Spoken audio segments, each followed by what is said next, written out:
Nós vamos ler a palavra de Deus nessa manhã no Evangelho de João, capítulo 1. No Evangelho segundo São João, capítulo 1. Eu leio os versos 11, 12 e 13. O Evangelho de João, capítulo 1, os versos 11, 12 e 13. Diz assim: Jesus veio para o que era seu, mas os seus não o receberam. Contudo, aos que o receberam, aos que creram em seu nome, deu-lhes o direito de se tornarem filhos de Deus, os quais não nasceram por descendência natural, nem pela vontade da carne, nem pela vontade de algum homem, mas nasceram de Deus. Veio para o que era seu, mas os seus não o receberam. Vamos orar? Deus nosso Pai, pedimos-te que pela tua graça e misericórdia nos concedas a fé para acolhermos ao teu Filho Jesus e para que sejamos acolhidos por ti. Oramos que seja assim, Pai, para a tua glória, em nome de Jesus. Amém. Veio para o que era seu, mas os seus não o receberam. A história de Jesus é também uma história de rejeição, traição, abandono, deserção e morte. A experiência já do seu nascimento é simbólica e profética. Quando no Evangelho de Lucas se diz que José e Maria buscavam pouso, mas não havia lugar disponível para Jesus, isto significou o tom da própria presença de Jesus. Quando se diz, veio para o que era seu, mas os seus não o receberam, há uma indicação de que Jesus foi rejeitado como Messias, o Messias esperado pelos judeus, pela descendência de Abraão, o Messias prometido, o desejado das nações. Jesus foi rejeitado oficialmente pela religião de Israel, condenado no Sinédrio pelo crime de blasfêmia, e sentenciado como um falso Messias. Falsos Messias eram comuns em Israel. Mas a violência com que o Sinédrio, o tribunal religioso judaico, tratou Jesus, teve uma outra razão. É que Jesus não foi apenas identificado como um falso Messias, mas ele foi sentenciado como um blasfemo, como aquele que reivindicou uma relação especial com Deus. E quando falou sobre si mesmo como filho de Deus, ele não falou nas mesmas categorias dos filhos dos deuses que eram conhecidos à época, mas como aquele que era um com o próprio Deus. Jesus disse, eu e o Pai somos um. Quem me vê a mim, vê o Pai.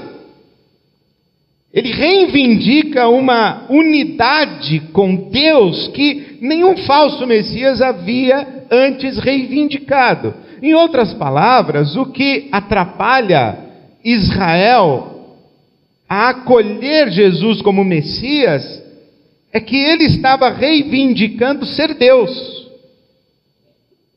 E acolher Jesus como Messias implicava necessariamente uma revisão de tudo o que Israel pensava a respeito de Deus, especialmente a respeito de Yahvé.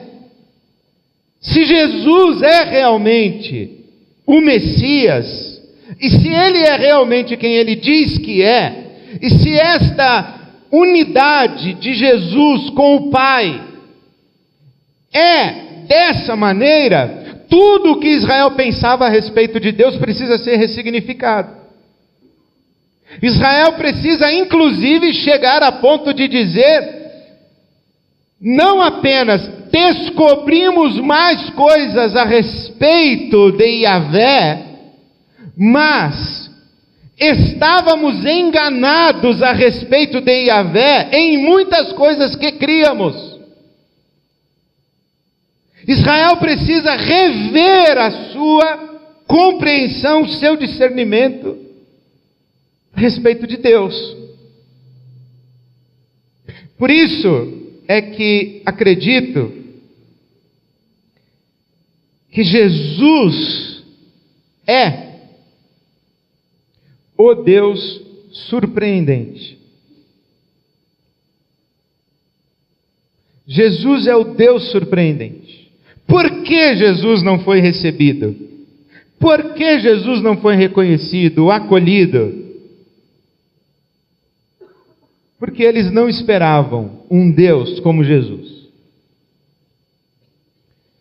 E na verdade acredito que Jesus não é hoje acolhido e recebido, porque nós não esperamos um Deus como Jesus. Nós esperamos um outro tipo de Deus.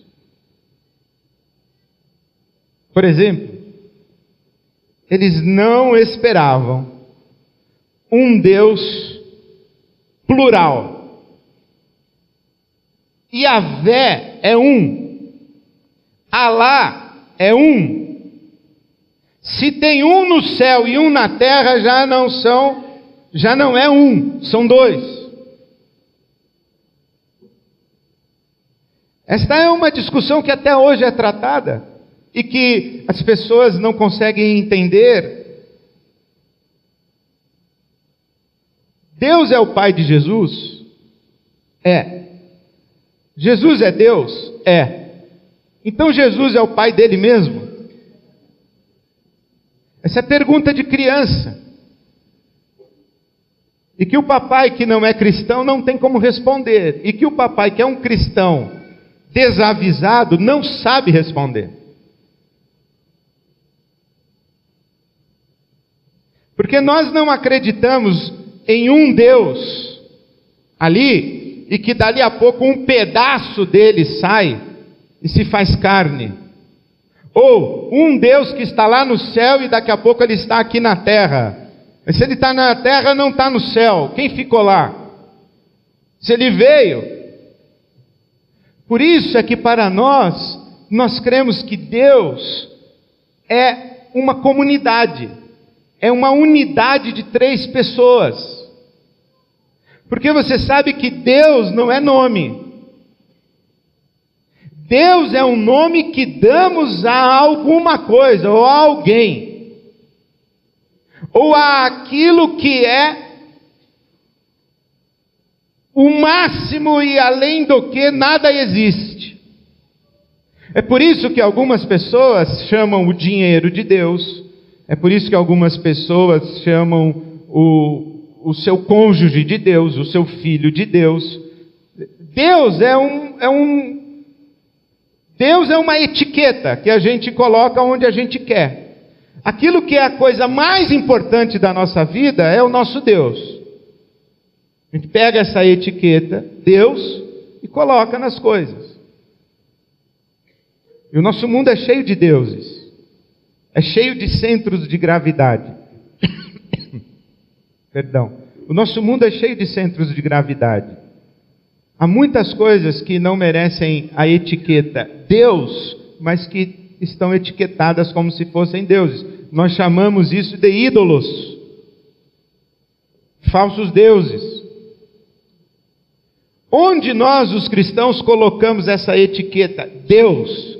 Nós não colocamos em Yahvé, nós não colocamos em Jesus de Nazaré, e nós não colocamos no Espírito Santo, que não dá nem de saber onde que está. Nós colocamos a etiqueta Deus na comunhão das três pessoas. Uma nós chamamos de Pai, a outra nós chamamos de Filho, e a outra nós chamamos de Espírito Santo. Mas sempre foram três pessoas numa comunhão perfeita de amor, eterna. Essas três pessoas nós chamamos de Deus. E quando Jesus chega e ele diz: olha, vocês que pensavam que esse Deus era uma pessoa só, tenho novidades para vocês, não é uma pessoa só, nós somos três. Tem o Pai, tem eu e tem o meu Espírito e o Espírito do meu Pai, que nós vamos derramar sobre vocês. Isso é surpreendente. Eles não esperavam isso. Deus é um só. Nós cristãos, pelas religiões tradicionais monoteístas, o islamismo e o judaísmo, não somos considerados monoteístas, nós somos considerados politeístas. Eles dizem: um Deus tenho eu, que só creio em Alá. Você tem três, você crê no Pai, no Filho e no Espírito Santo. E nós dizemos: não, nós cremos em um Deus só, em três pessoas. Ah, não dá para entender vocês. É por isso que rejeitaram Jesus, também não entenderam ele lá e não estão entendendo ele aqui. Segundo, não esperavam um Deus inclusivo. O que Israel esperava era um Deus que fosse sua propriedade exclusiva. Israel é a propriedade exclusiva de Deus, mas Deus também é propriedade exclusiva de Israel. Mas esse Jesus, que diz que é Deus, ele fica aí de caso com o samaritano, com o Ciro-fenício, com o romano. Ele se dá para qualquer um, para todo mundo. Lá no Antigo Testamento, quem tinha vários namorados era Israel. Agora o Sinédrio olha para Jesus e diz assim: você é Deus, o Deus de Israel? Jesus diz: sou. Você é descendência de Abraão? Fala: não. Antes de Abraão eu sou. O Abraão é que é descendente meu. Ah, bem difícil de entender, mas é Jesus falando. Então, você é o Deus de Israel? Sou, e Israel é que é minha esposa. Então por que você fica conversando com outras namoradas? Quais? Ah, você conversou com a Ciro-fenícia. Você também é o Deus da Ciro-fenícia? Dos fenícios? E você conversou com a mulher samaritana. Você também é Deus dos samaritanos? Você conversou com o centurião romano. Vai dizer que você também é Deus dos romanos. E Jesus diz: sou. Eu sou Deus dos romanos, porque Israel é minha propriedade exclusiva. Mas eu não sou propriedade exclusiva de Israel. Eu sou aquele que compra para o Pai homens e mulheres de toda raça, tribo, língua e nação. Eu sou um Deus que abraça todos. Não sou de vocês. Vocês não detêm o monopólio da divindade. Quem quer deter o monopólio da divindade não consegue conviver bem com Jesus, porque ele abraça pessoas que aqueles que querem deter o monopólio da divindade não gostam de abraçar. Nós não queremos um Deus que se dá para todo mundo, nós queremos um Deus que se dá só para nós. Por quê? Porque nós queremos ser especiais. Nós queremos ser singularizados. Nós queremos que Deus nos favoreça e que deixe o diabo levar o resto. Não é assim que a gente fala? Cada um por si, Deus por todos, e o diabo que leve o último. Esse é até um ditado generoso, porque ultimamente é cada um por si, Deus por nós, os crentes, e o diabo que leve o resto todo. Quando a gente pensa em Jesus, Ele é um Deus que se dá. E um Deus que a gente não consegue controlar a agenda. Terceiro, não esperavam um Deus encarnado. Não esperavam um Deus plural. Não esperavam um Deus inclusivo. E não esperavam um Deus encarnado. Não, deixa eu entender. Você é de carne e osso e você quer dizer que você é Deus. Você é um de nós. Falou, eu sou um de vocês, mas eu também sou acima de vocês. Eu sou um com vocês, mas eu sou também a origem de vocês. Não dá para entender você. É por isso que não o acolheram, e é por isso que ele não é acolhido ainda hoje. Um Deus de carne e osso não pode. Há uma incompatibilidade entre o mundo do espírito e o mundo da matéria. O mundo do espírito é puro, o mundo da matéria é sujo. Não pode o puro se misturar com o sujo. Essa é toda a mentalidade de Israel o tempo inteiro. Se você tocar nisso, você fica impuro. Se você comer isso, você fica impuro. Por exemplo, uma mulher que está no seu ciclo menstrual é impura. E se ela se sentou numa cadeira, a cadeira ficou impura. E se ela se levantou e uma outra pessoa veio e sentou na mesma cadeira, ela ficou impura, essa outra pessoa. Está todo mundo impuro. Porque o impuro, aonde ele chega, ele vai impurificando tudo. Ele vai sujando tudo. E se nós somos impuros, Deus não pode vir aqui entrar na gente, porque ele vai ficar impuro. Deus é perfeito. Aí Jesus diz, não, vocês estão enganados.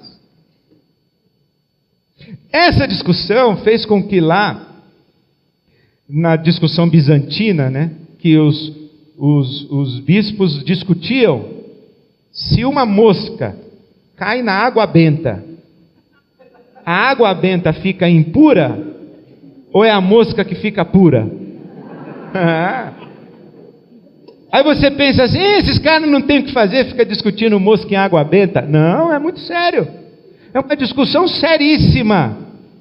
Porque foi exatamente isso que Jesus veio dizer. Ele veio dizer o seguinte, vocês pensam que quando o puro toca o impuro, o puro fica impuro. Mas não é assim. Quando Deus toca o impuro é que fica puro. É por isso que Jesus toca os leprosos e os leprosos é que são curados. Jesus não pega a lepra. São os leprosos que são abençoados por Jesus. É por isso que quando a mulher que está com um fluxo de sangue já há 12 anos toca em Jesus, não é Jesus que fica impuro, é a mulher que toca em Jesus que é curada. E é por isso que quando Deus eterno se faz carne, não é que Ele se diminui, é Ele quem nos dá a eternidade. É Ele quem visita o nosso mundo para levar o nosso mundo para dentro dele e fazer com que sejamos, o que disse o apóstolo Pedro, participantes da natureza divina.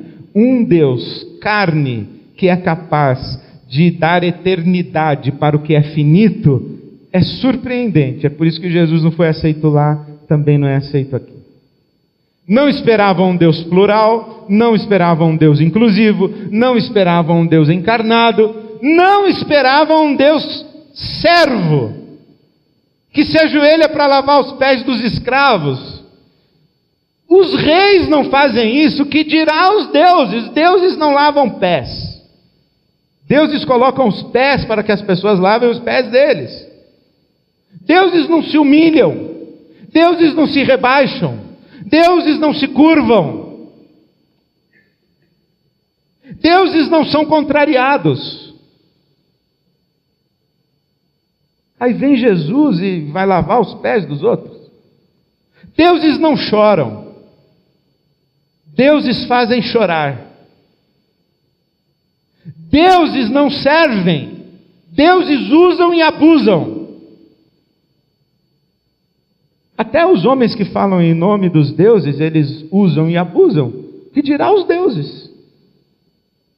Mas vem Jesus e diz: eu não uso, não abuso, não humilho, não esmago, eu não esmago a cana trilhada, não apago o pavio que fumega, eu tenho gentileza com as crianças, e eu lavo os pés dos meus escravos. E quando Jesus lava os pés dos seus discípulos, ele diz: vocês me chamam de Senhor e fazem bem porque eu sou mesmo, mas eu vou lavar os pés de vocês. E Pedro diz: não, de jeito nenhum. Pedro, você tem que entender que eu sou o Deus surpreendente. Aí o Pedro entende. E se não entende, pelo menos se submete, o que já é uma boa coisa. Não esperavam um Deus servo. Não esperavam um Deus que morre. E não esperavam um Deus que é rejeitado. Eu penso que eles ficaram, inclusive essa é uma teoria a respeito de Judas, que Judas dizia o seguinte: eu vou trair Jesus, vou dar um beijo nele, e quando os romanos chegarem para prendê-lo, ele vai chamar o exército celestial e vai acabar com essa farra aqui em Jerusalém. E vai colocar os romanos no seu devido lugar. E vai devolver a glória ao reino de Israel. Eu penso que eles ficaram esperando isso acontecer. O tempo inteiro. Porque Israel nunca se amedrontou com exércitos numerosos. Aliás, a história de Israel é uma história de vitórias de exércitos pequenos sobre exércitos numerosos. A história de Israel é a história de Davi contra Golias. Roma é mais um Golias. Nós somos 12 contra Roma. Mas Deus é conosco, nosso Messias está aqui. Ele vai derrubar tudo. Mesmo jeito que ele derrubou as mesas lá no templo, agora ele vai derrubar os romanos. Aí Jesus morre. Aí, era falso Messias. Vamos voltar para Emaús. Seguimos o cara errado. Aí Jesus ressuscita. E quando Jesus ressuscita, o que é que os discípulos perguntam para ele? Atos capítulo 1, a pergunta mais surpreendente que aqueles homens fizeram para Jesus está em Atos capítulo 1. É agora que o Senhor vai restaurar a glória do reino de Israel? Aí Jesus, ele deve ter feito assim, ó.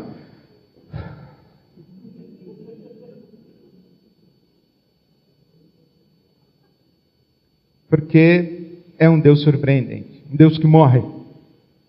Deuses não morrem. E principalmente deuses não morrem por mãos humanas. Mas o nosso Deus morreu.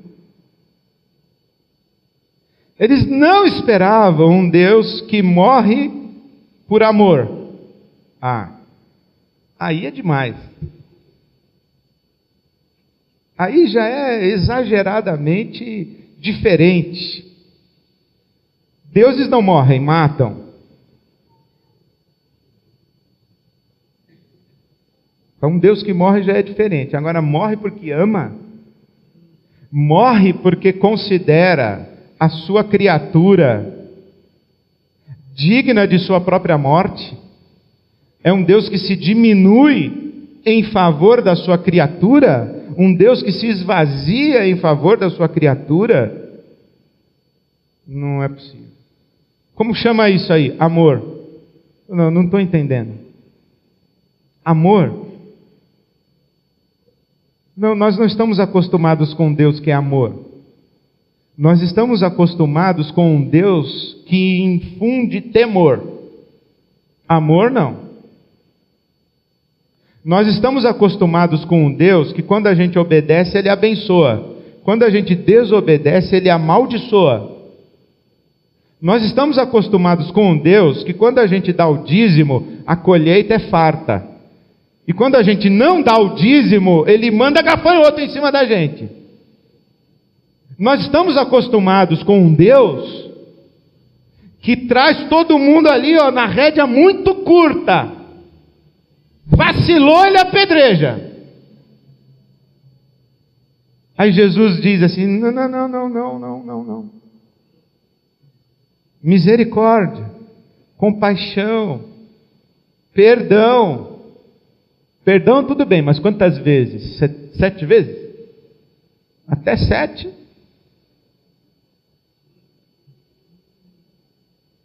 Aí Jesus diz: não, 70 vezes 7. É muito amor, né? Aí o senhor já é trouxa. Por isso não acolheram Jesus lá. Por isso Ele não é acolhido aqui. Agora, o que eu acho que é mais impactante para a minha vida, e que é o meu desconforto diário, é que não esperavam um Deus sedutor, constrangedor, um Deus que sussurra ao pé do ouvido, um Deus que olha com lágrimas nos olhos, dando inclusive àquele que é amado a possibilidade de rejeitá-lo. Não esperavam isso. E mais, não esperavam esse Deus que mesmo rejeitado não rejeita. E mesmo rejeitado, e porque rejeitado, chora por causa daqueles que o rejeitaram. Não esperavam esse Deus. Nós não conseguimos ser pais assim. Que dirá crer num Deus assim? Qual a nossa grande angústia como pai e mãe?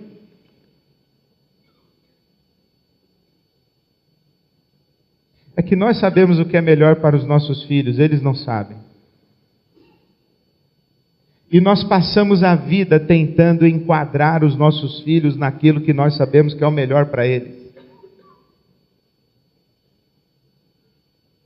E nós não caímos na tolice de dizer aos nossos filhos: papai está sugerindo isso, mas se você quiser comer o chocolate inteiro agora antes do almoço, tudo bem.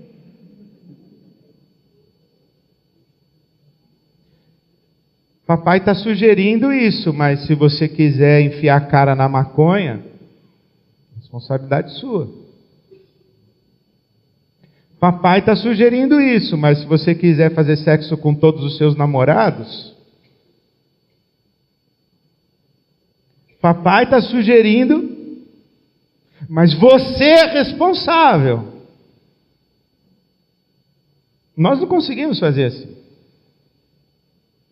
Nós somos a turma do controle. Nós somos a turma da coação, da força, da lei, do castigo, da punição, da disciplina. Se não passar de ano, não sei o que lá e tal. Se ficar de recuperação também, não sei o que lá e tal.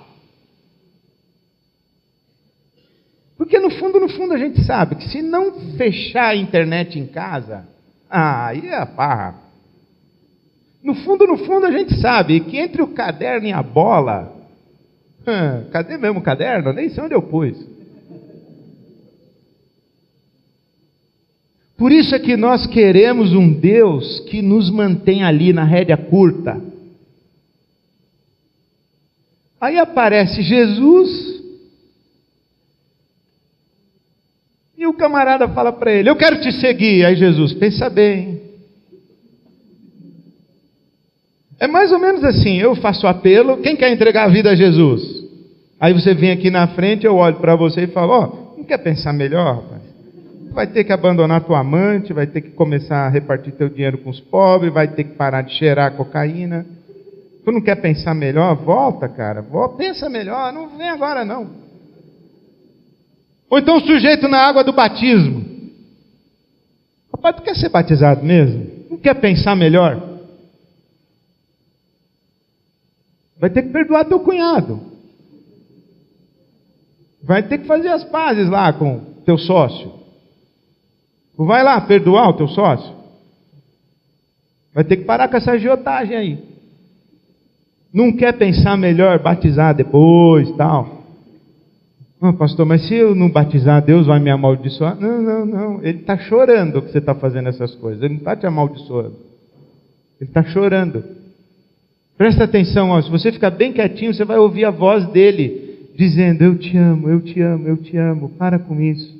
Vem para mim. Deixa eu consertar a sua vida, deixa eu entrar no seu coração, deixa eu tirar toda essa mágoa, esse ressentimento e colocar compaixão. Deixa eu tirar esse seu egoísmo, deixa eu tirar essa roupa de vítima que você está vestida já tem 30 anos, deixa eu tirar essa roupa de vítima, colocar uma roupa nova em você, deixa eu enxugar sua lágrima e colocar júbilo no seu coração, vem comigo. E a gente rejeitando e Deus chorando. Fala: não é possível um Deus assim. Toda vez que eu falo sobre a graça de Deus, tem uns 2 ou 3 que vêm para mim e falam assim: mas pastor, mas se for assim mesmo, cai tudo na gandaia. É isso. As pessoas não conseguem abrir o coração para um Deus que chora, porque ama e que seduz. Como disse o profeta Jeremias, né? Seduziste-me, Senhor, e seduzido fiquei. Ou como disse o apóstolo Paulo: o amor de Cristo me constrangeu a viver para Ele. Não é a lei, não é o chicote, não é o cabresto, não é a ameaça do fogo eterno, é o amor. Pastor, amor não funciona. Pois é, por isso que rejeitaram Jesus lá e estão rejeitando Jesus aqui. Esse Deus que cativa. Agora pensa bem. Chega Jesus, em carne e osso, irmão do Tiago, dormia no mesmo beliche.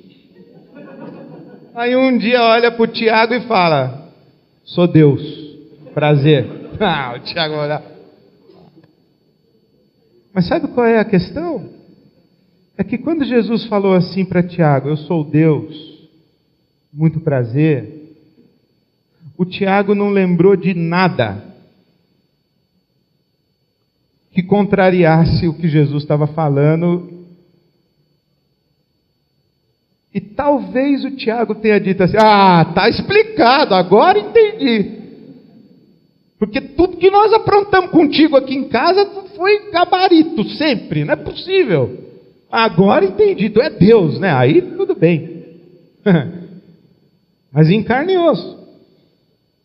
Não, mas peraí, quem está lá em cima? Meu pai, nós somos 3. E por que você fica conversando com o pessoal aí? Porque nós somos Deus de todo mundo.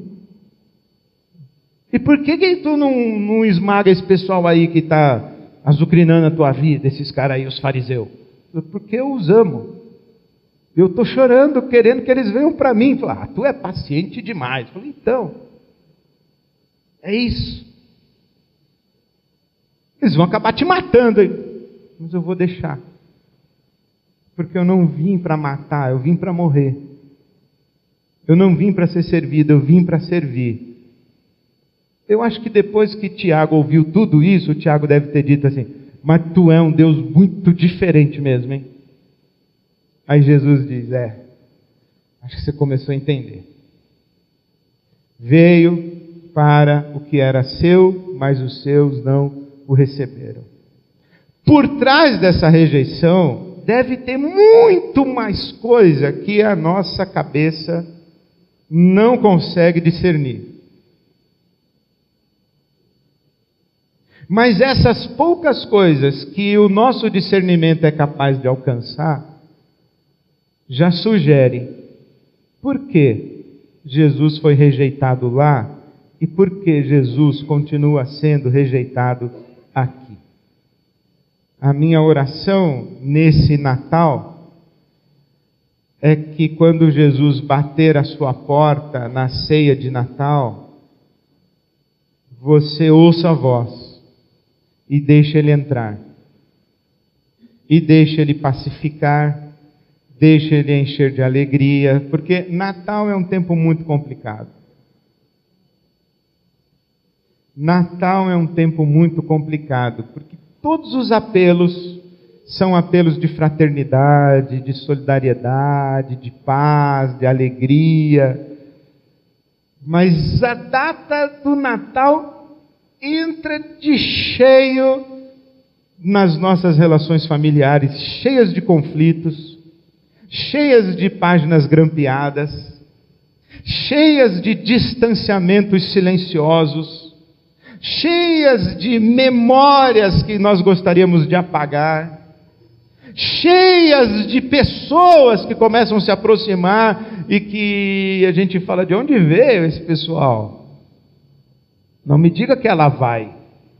Vai. Ele não vai ter cara de pau de aparecer. Vai.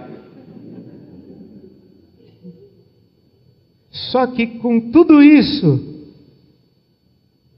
eis que estou à porta e bato. Se alguém ouvir a minha voz e abrir a porta, entrarei em sua casa, cearei com ele e ele comigo. Pelo amor de Deus, Jesus veio para nós, veio para você.